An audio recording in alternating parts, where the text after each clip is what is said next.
Hello, everybody. How we doing tonight? Hi. All right. Terrified.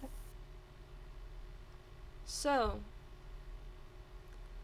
last we left off,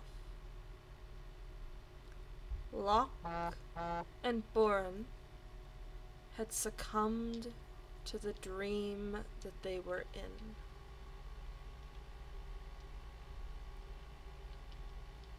We're going to start off this next round with Ceri.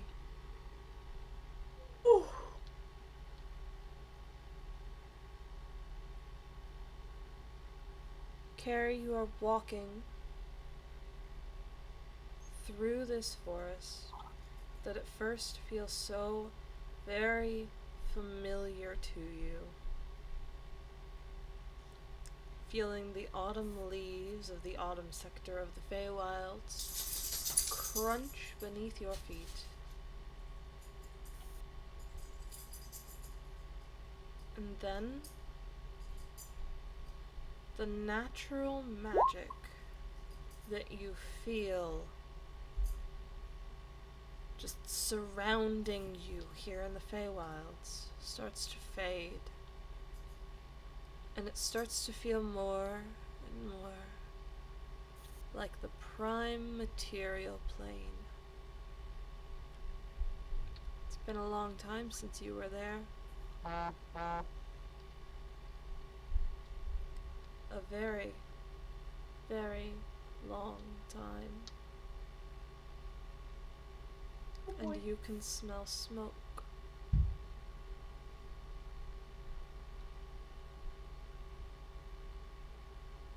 Your heart races as you rush forward, eyes closed.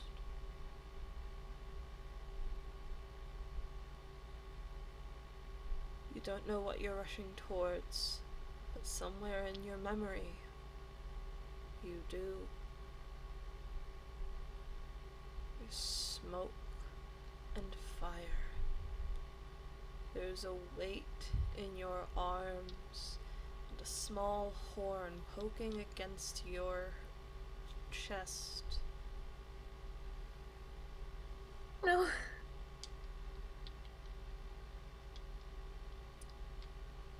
It's heavy. And you feel small. You almost trip on the hem of your dress as you run.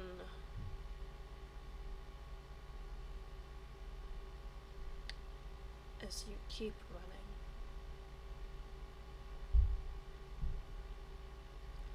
Roll me a wisdom check.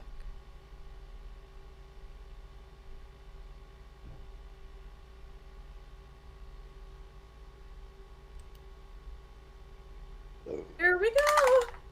Oh.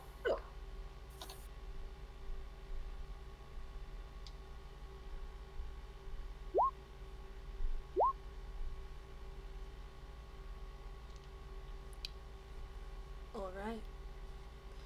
You know that this isn't real.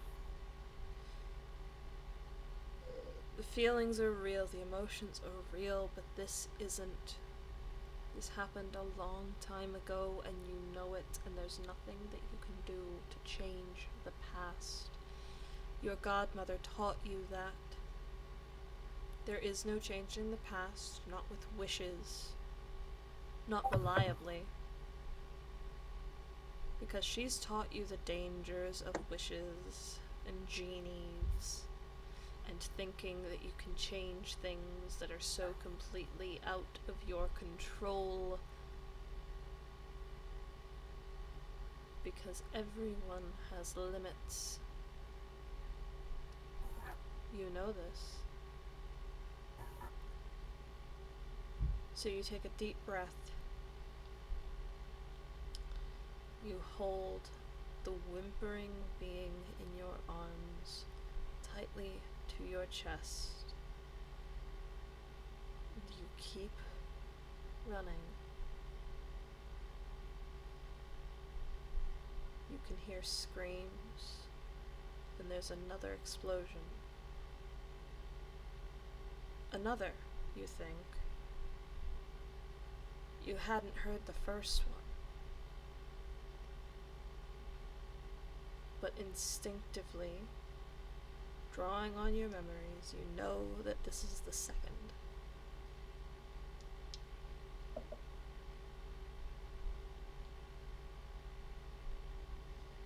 Your cheeks are hot and wet with tears,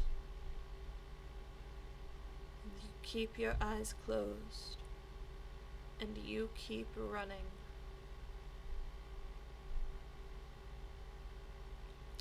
Eventually, the weight in your arms simply melts away, not falling.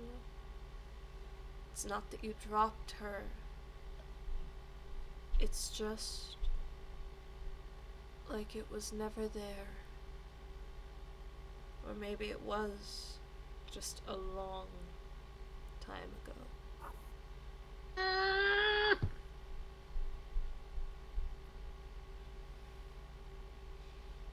Smoke fills the air and you are coughing.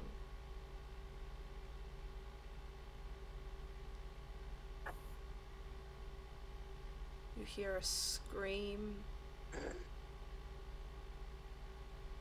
but you are wise.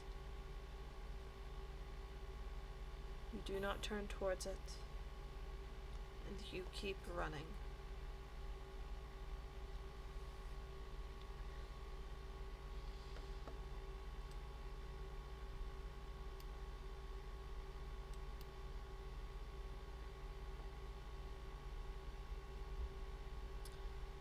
Despina. Yeah. We're back to you again, my dear. Oh.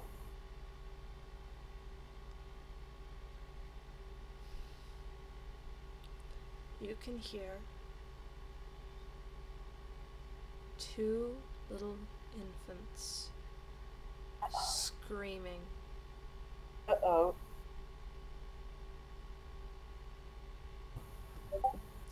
And you think back. You remember this. Your mother had decided to be here with you for this. Your half-sister was not there, nor was your stepfather. But your dad is. You remember him pacing worriedly back and forth. Your stepmother was early.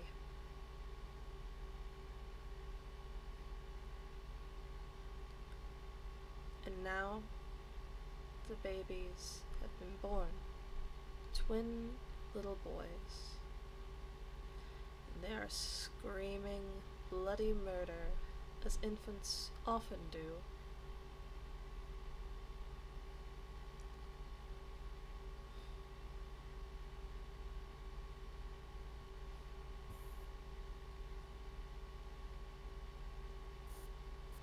You can hear a sob.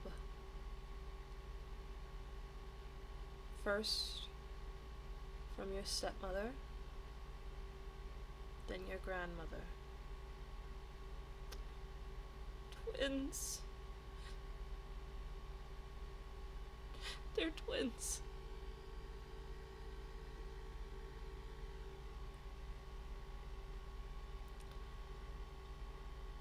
Nursemaids are cleaning them up, wrapping them in blankets, and passing one to your mother and one to your father as your stepmother covers her face in pain.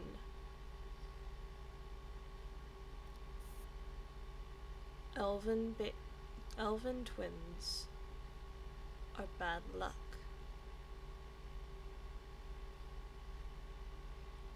They often come soon before large catastrophes and disasters.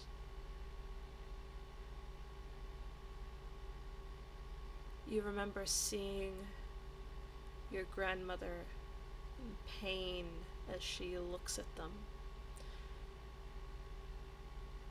because they cannot inherit your father's position. They could never inherit your father's position.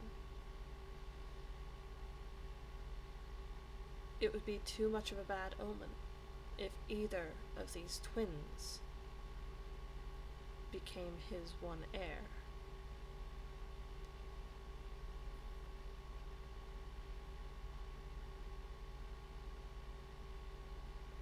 Roll me a wisdom check. Okay.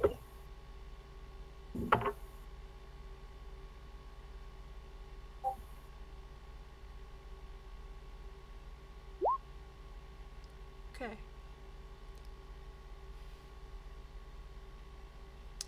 You fight against the urge to open your eyes as your father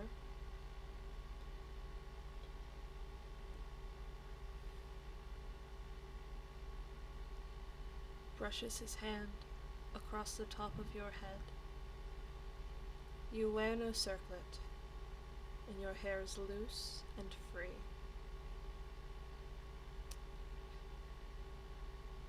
Would you like to meet one of your baby brothers? You can hear the pain in his throat and the tears in his eyes. These are his second and third children, and yet none of them would usually be seen as suitable heirs to his position. Definitely not in your grandmother's eyes, not in the High Council's either. You are the closest and the eldest, but being a half-elf, you will never live long enough to inherit that position.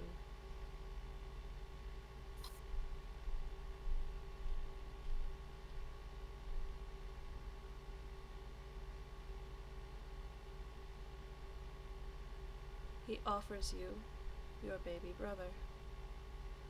One of them at least. What do you do? I feel like holding him might get me stuck there. She would definitely just hold him, yeah. Do you open your eyes or keep them closed? Keep them closed. Okay. You feel the weight pass into your hands. He's so very small. You remember when your half-sister was born, and she was easily twice the size. But the twins were born early.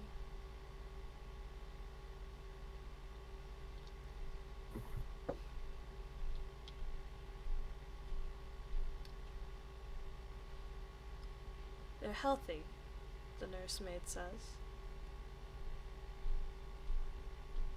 But they are very small for newborn babies. And you hold him.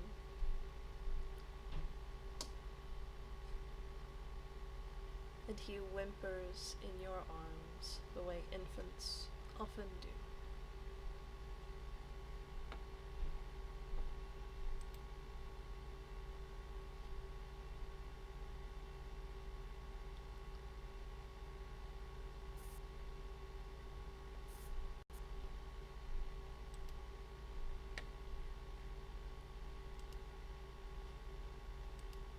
How long will you hold him? For a few minutes. He's so small, I don't want to drop him. Okay. You hold him, and tears well up in your eyes. Roll me a wisdom check.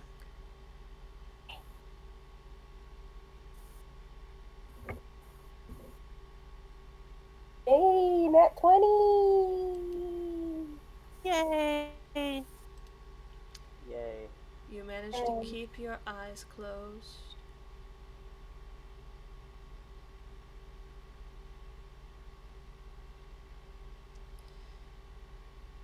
You thank your father. You tell him that you love your brothers very dearly, and that you always will. You promise him that before passing him back. You say you need a few minutes to yourself. After all, sadly it seems you may become the heir after all.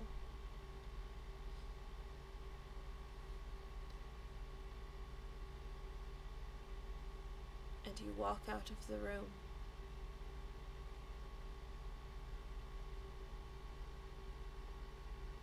There are no protests.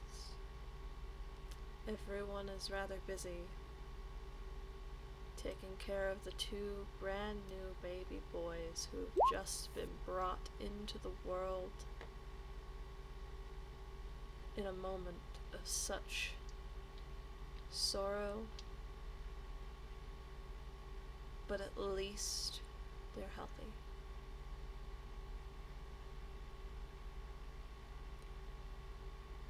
All right.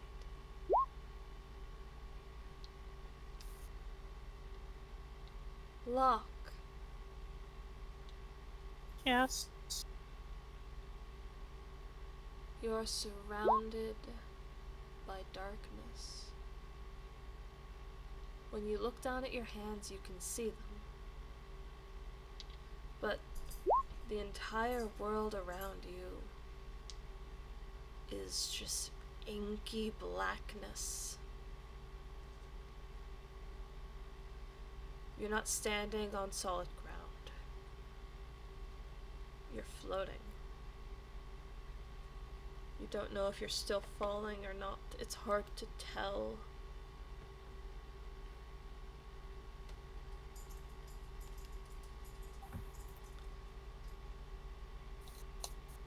You can still feel the tears wet on your cheeks.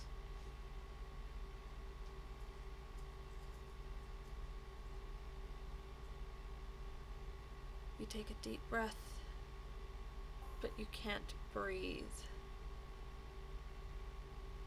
But you're not choking either. It's strange, it's bizarre, and it's something that you do not fully comprehend. Or like.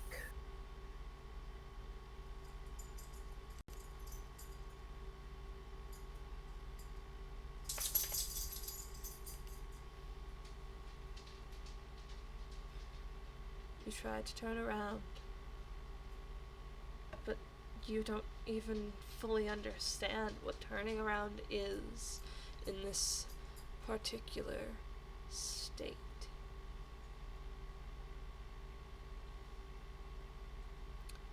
You shake as if the world around you was shaking, but there is no world around you.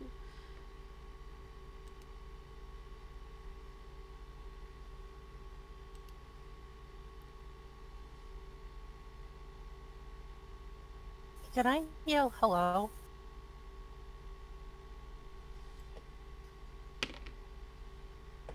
You can certainly try. Hello? Is anyone there? Your voice echoes through the room,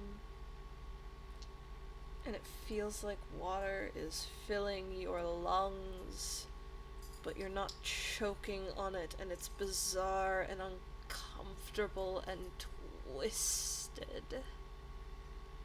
I think I need help.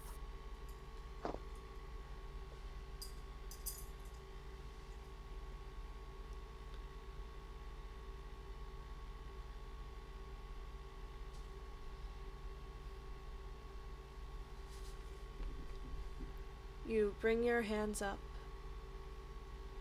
trying to reach for your axes, trying to reach for anything. But your own hands go directly through you. You can't touch, you can't feel, and it's isolating and suffocating and infuriating, and you don't know why this has happened to you. What did you do to deserve this? Can I cast a spell? You can certainly try. Please drop it into the chat if you're going to try to cast it. Alright.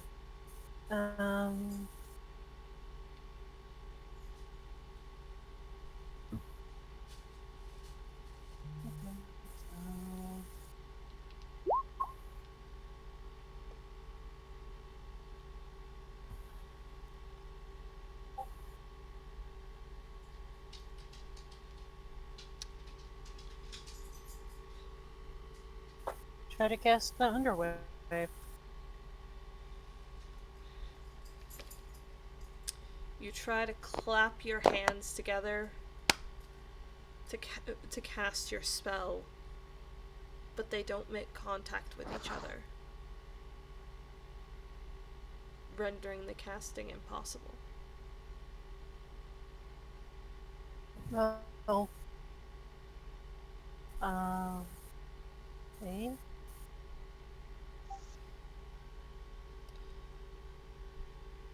You shake again.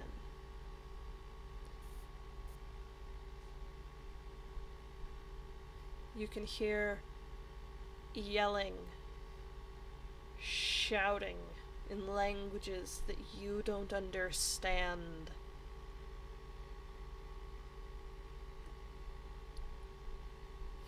A dozen voices shouting in unison.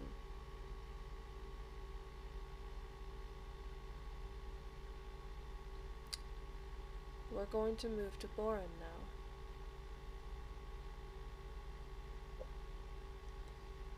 Borun, Yes. at first, you feel warm and cozy. Feel satisfied and satiated. Asleep in your own bed, in your own home after a long day of good things happening. After all, you're a cleric now, aren't you? Your god has placed a blessing upon you, and you are proud of that.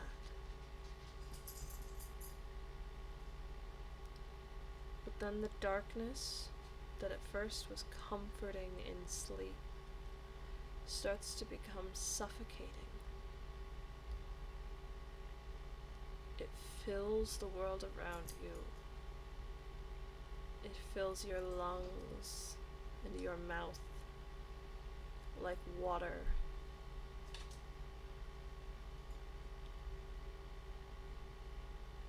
You wake up and you're coughing, but you can't cough anything up because it's not real. None of it is real. And you panic and you look around and you see nothing but inky blackness.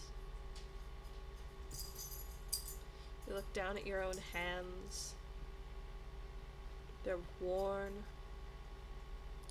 and you can see them. They're there, you know it, you can see them, but they can't touch each other. They pass right through each other when you try to bring them together for a prayer. Your hands pass right through each other, and it's bizarre, and it feels wrong. You panic. You can't be a ghost. Ghosts are undead. And Lord Bahamut doesn't approve of the undead. You reach for your holy symbol, and while you can see it there on your chest, uncracked, unbroken, your hand passes directly through it, and you cannot feel its comfort. You're cold and alone in this dark, inky blackness that you are floating in.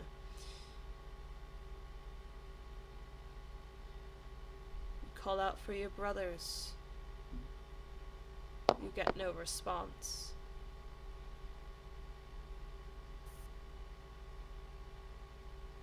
What do you do?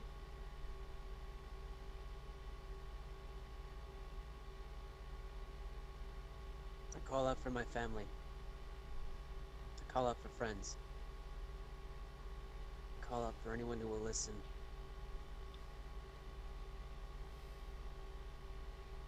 I don't know where I am.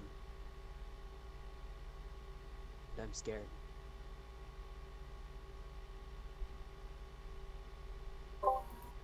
You shout and shout, and your voice grows hoarse with it.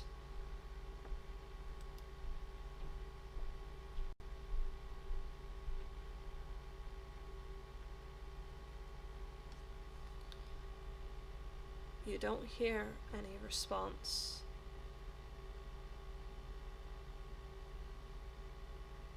Not for a long time. You shake, and it's not because you yourself are shaking, but it's more like the world around you is shaking, but there's nothing solid to anchor that feeling to, so it's just you.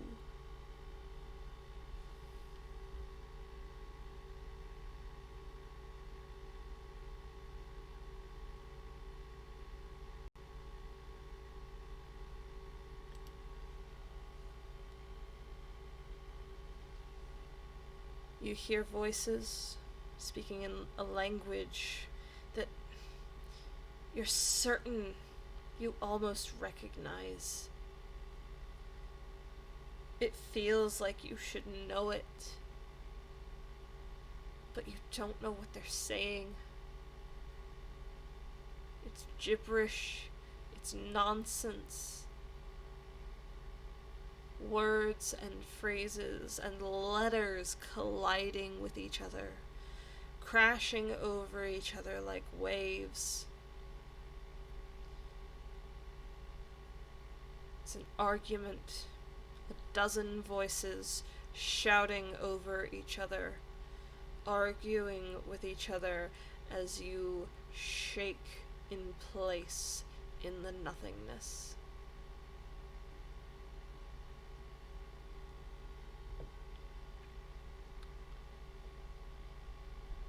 Ceri. Despina.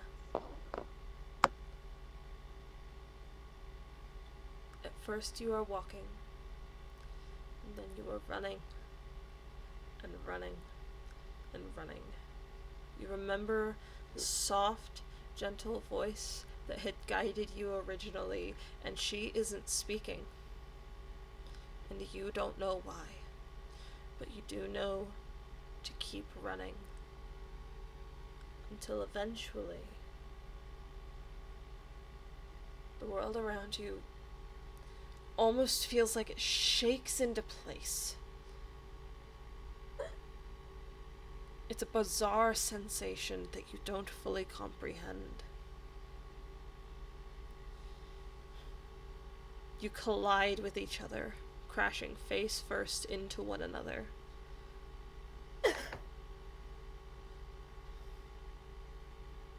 You are both knocked back.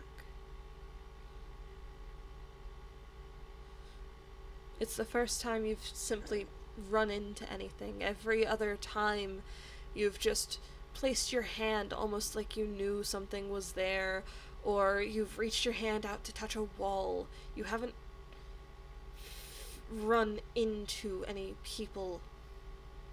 Not like this since you started in that tunnel. What do you do?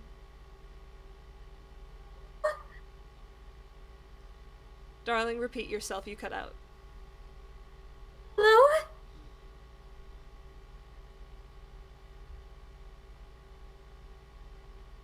Celeste? What, AFK? At the worst time. God damn it. Oh no. She's coming back. Okay. Her and Despina bumped into each other. What do? Oh, we bumped into each other. Ah! Like, you literally ran face first into each other and then both got knocked back by the force of it. Okay. And probably a scream at first. Despina? I'd like to point out, since apparently Celeste wasn't here for it, I'm sorry, I don't keep an eye on the Discord when I'm doing my descriptions and things. Okay. I'd like to point out that this is the first time that you've run into anything since you got into that tunnel. Okay. You've reached your hand out and touched things, you've had people touch you, but this is the first time that you have run into something unexpectedly since you got into the tunnel. My Looks jaw like is my terribly dad was sore now. Oh. Ceri? Despina? Wait. Is it really you? So far. How do I know this isn't some kind of test? Want me to hate you again? Oh. Borun and Locke are with you, correct? Got separated at some point. I don't know where they are. No. Damn it.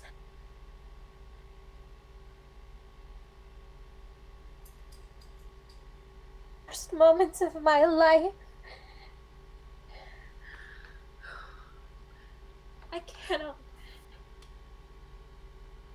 I have to They're find the others. What we need to do is find out where the freak we are.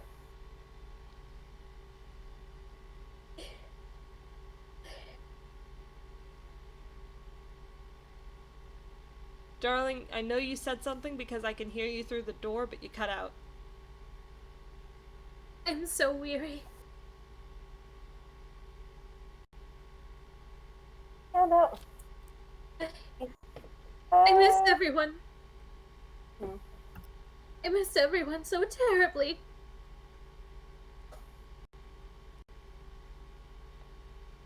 Miss my godmother. I miss my family.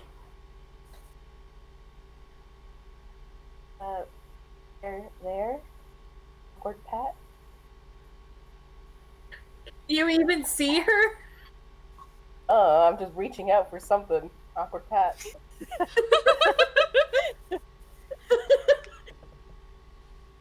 Just end up patting her on the cheek. That's even better.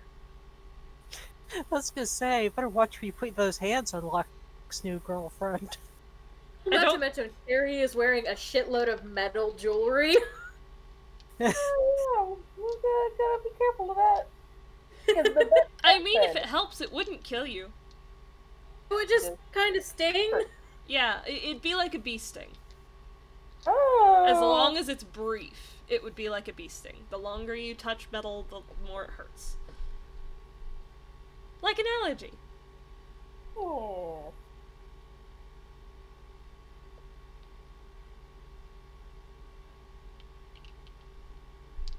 Miss everyone terribly.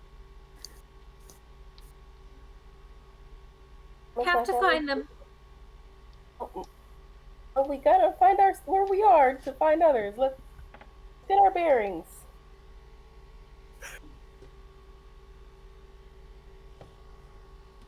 Last time I just sat around and had to gather my bearings when someone important to me disappeared. I lost her forever. I am going to keep going with or without you.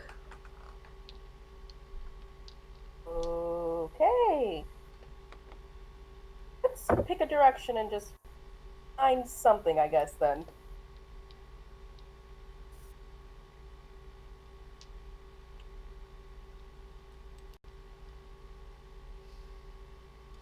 So what are you doing? Uh-huh. I'm assuming Carrie is storming off in some direction and I'll just follow. How are you gonna guess do you- that with your eyes closed? That's true. I patted her awkwardly on the cheek earlier. Uh-huh. We could try to find hand that doesn't have jewelry on it. Good luck. I think it'd be better off if I just grabbed your cloak. There we go. Grab one of her pigtails. Oh, it won't hurt. Hope won't hurt. Or, find a rope. There's no time for rope. Time for duckling walking. I guess just follow the sound of my voice. If you're coming along, that is, unless you want to take a moment to gather your bearings and potentially lose our friends. Oof. To be fair, I think you've already lost your friends. We are. We freaking He lost is our- in denial.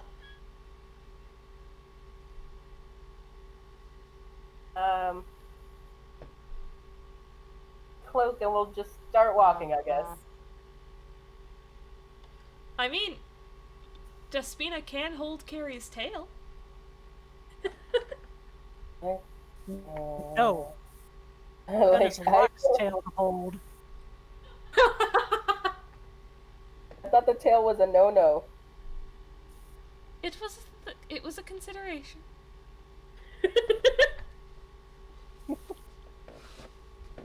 Been considered, and it has been denied. I have to find them. I'm sure they're not far. I'm sure of it. I have to be. I have to be. I can't lose anyone else. Okay. I can't. You'll grab onto this, and we're gonna start walking. Alright. What am I reaching for? Cloak. Okay. Mary's gonna fumble around until she can grab it. Roll to see how long that takes. You want me to roll? That would be, let's see, let's go with investigation. What the mod is for that? Intelligence. Oh, okay. Okay.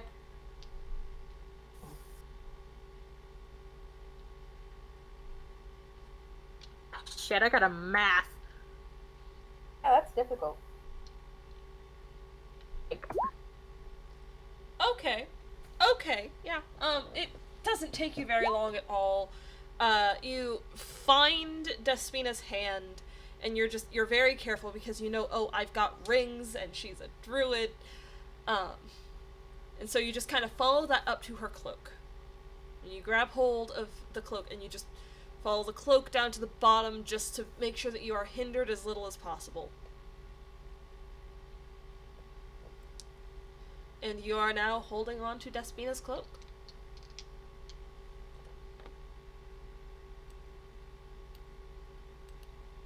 Oh.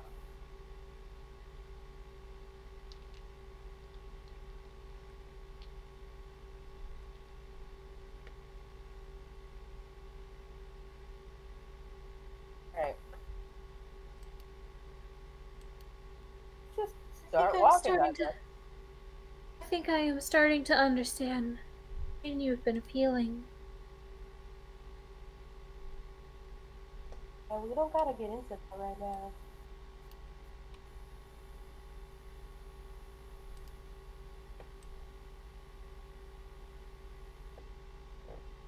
Walking? Yeah, I don't even know what's going on anymore.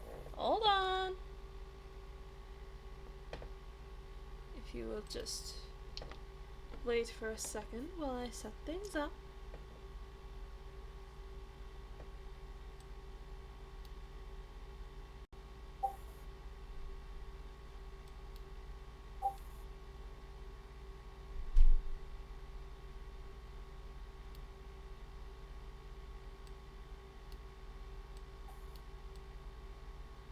Come on, why are you doing this to me?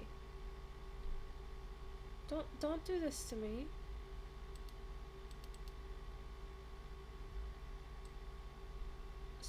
Stop that. God damn it, Roll20, what are you even doing? I don't know, man. It's Roll20.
Okay.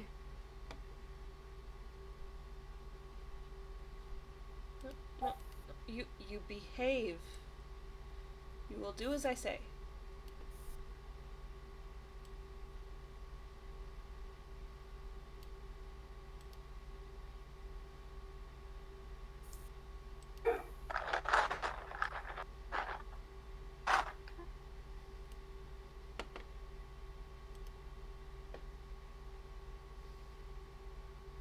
Okay.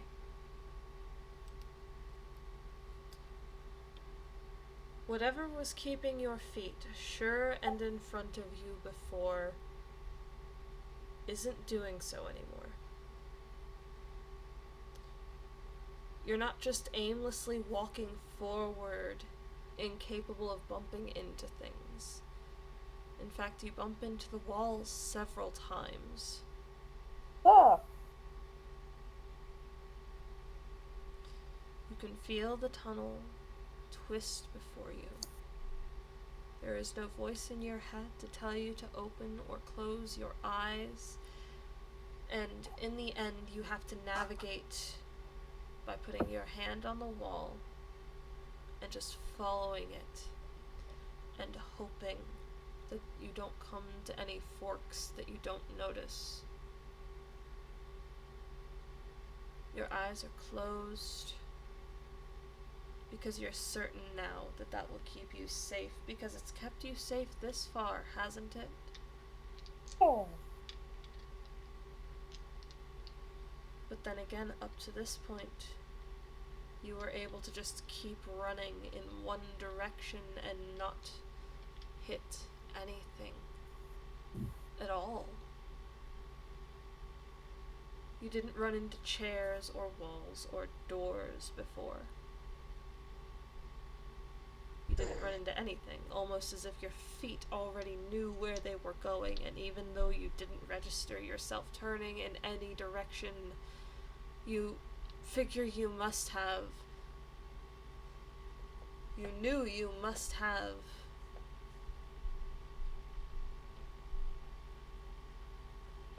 That doesn't happen anymore. You're unsteady on your feet because even though for all this time you've been running with your eyes closed, it's like you're doing it again for the first time. And anyone who's ever tried to run with their eyes closed knows it's not as easy a feat as it can sometimes be made out to be. You run into things. Your feet trip over themselves. You don't know where you're going.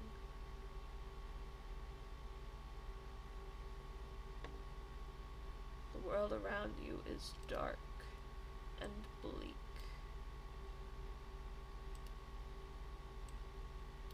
because you can't see any of it.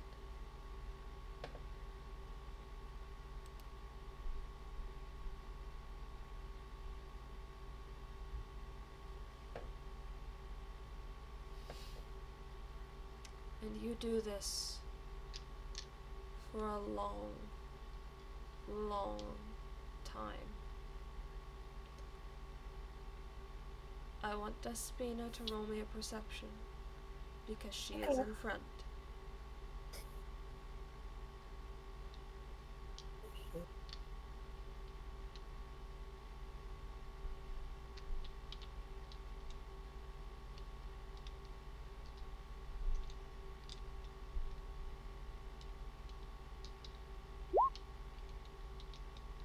Okay.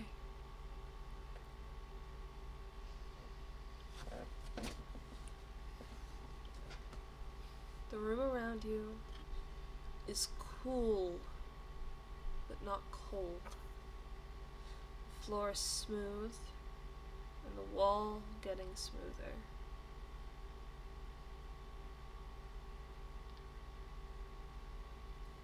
You take a deep breath in and out. Fearful for a brief moment that you may be back in that one tunnel, going towards whatever monstrosity had Borun terrified. But it doesn't smell like the sterile, stale water that you had smelled then.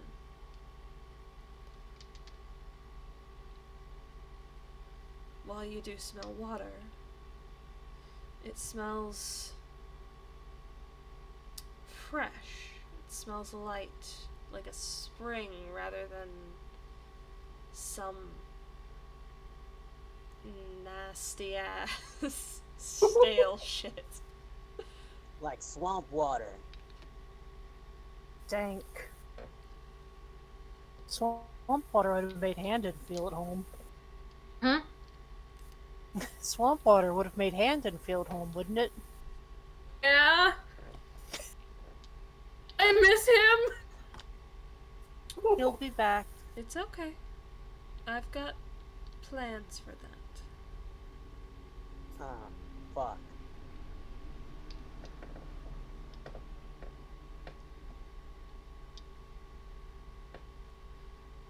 You keep going.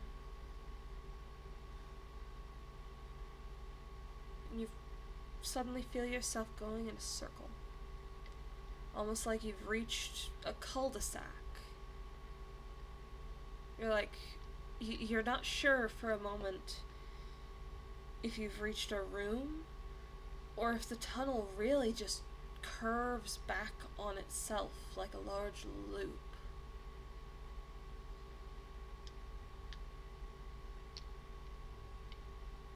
And you hear a gasping voice in your minds. Open your eyes. You can open them. Open your eyes. Alright, Carrie's gonna open her eyes. Okay. Aim, I guess. Okay. You're in a large, round room made of smoky marble and glass that looks like it's filled with stars. At first, you think it's empty. But in the center of the room, you see 3 voids. Just ovals of nothingness. Well, that's spooky. They're fuzzy around the edges.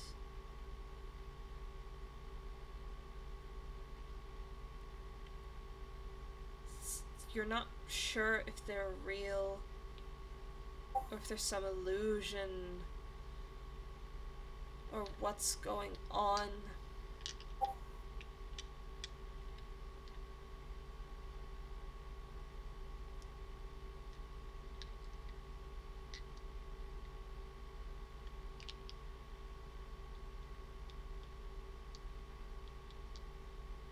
And that is where we're going to end for the night. Can we just end on Locke and Borun each screaming for help in the darkness? We can do that. Locke and Borun, trapped and still in inky blackness that fills their throats and their lungs and their bodies. They can't cough it up and they scream through it, seeking help, praying someone, anyone will be able to hear them and do something, anything, to get them out. That's where we're going to end off for the night. Everyone say good night, Sadie. Night, Sadie! Good nightmare, Sadie. Good night, Sadie.